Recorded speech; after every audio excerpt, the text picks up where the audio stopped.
Hey guys, Stephanie with AmericanMuscle.com here with my overview and an install of the Steeda cold air intake available for the 2015 and up GT Mustang.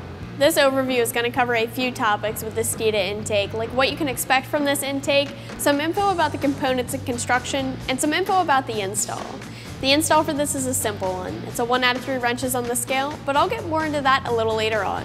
The Steeda cold air intake is going to be for the S550 GT owners out there that are looking for a cold air intake that maintains the direct cold air feed from the grille of the car and that does not require a tune.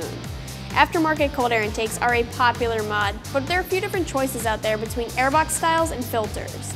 The Steeda here is an open element style intake, but it does have this housing, which is a touch different than most other housings out there. The Steeda is going to come with a few pieces. You have your air filter, your inlet tube, clamps, a coupler, a MAF housing with a restrictor insert, and your heat shield. It's going to come with all of the necessary hardware that you need to get this intake installed. Now this is a no tune required intake as long as the restrictor insert is installed, but once you remove this insert, you will need a tune. As far as the factory intake goes, it's actually really nice. It's highly functional and isn't as restrictive as you might think, but what we tend to see is that aftermarket cold air intakes tend to function a little bit better than the factory intake in the upper RPMs, and especially after some mods have been completed. The Steeda here is one of the more basic designs though, since it is an open element filter, but it does maintain that cold air feed from the grille, which is going to help boost its performance. It doesn't have a closed airbox, but the heat shield is functional and it comes with a rubber gasket seal to keep the hot engine compartment air out of the airbox. Like I said, this intake does not require a tune as long as the restrictor insert is installed, so it's one of the intake options that you can just bolt on and go if you want to. Normally an aftermarket intake would require a tune if the MAF housing size is much larger than the factory one, so a computer tune would be required to recalibrate.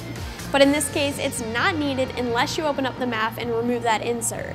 I will say though that you're only going to see gains of a few horsepower if you don't pair the intake with a tune. Taking a look at some of the components of the intake, the air filter is a reusable oiled filter. It's made from layers of nanofiber and screens for durability and filtration. So the oil is used to treat the nanofiber to give it a tackiness and give it the filtration abilities that it needs.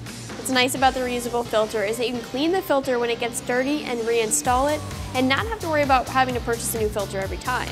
When it comes to the intake tube, this is the Steeda ProFlow intake tube and it gives you the option of retaining the factory sound tube or blocking it off completely.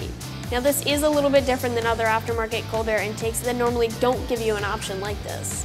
Looking at the price for this intake, you can expect to pay close to the $400 mark for the intake. Now like I said, this intake does have some features that most other aftermarket cold air intakes don't offer, like the restrictor insert, the CNC MAF housing, and the choice to block off the factory sound tube or keep it. But if you're thinking this is too much for you, there are other cold air intake options on the site that are less expensive, but they just won't have these features. As for the install, it's nothing too difficult, and like I mentioned earlier, the intake will come with all of the items that you'll need to complete the install. All you really need to finish the install are a few basic hand tools.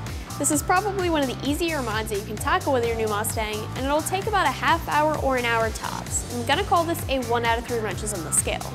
All that you really need to do is remove the factory airbox. You'll have to disconnect the airbox from the inner fender and remove the inlet tube from the air filter and the throttle body. We're just talking about a few bolts and clamps to get this done. The Steeda installs nearly the same way that the factory airbox came out, so the install is pretty much the same as installing a factory intake. Just put on your new couplers and clamps and slide the air filter and shroud into place and then tighten everything down. Wrapping things up here, this intake from Steeda does not require a tune as long as you have the restriction insert installed.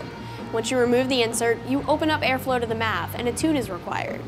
This intake is also going to look better under the hood than the factory airbox does. As a reusable filter that's easy to clean and reinstall when the time comes, you can check it out more online right here at AmericanMuscle.com.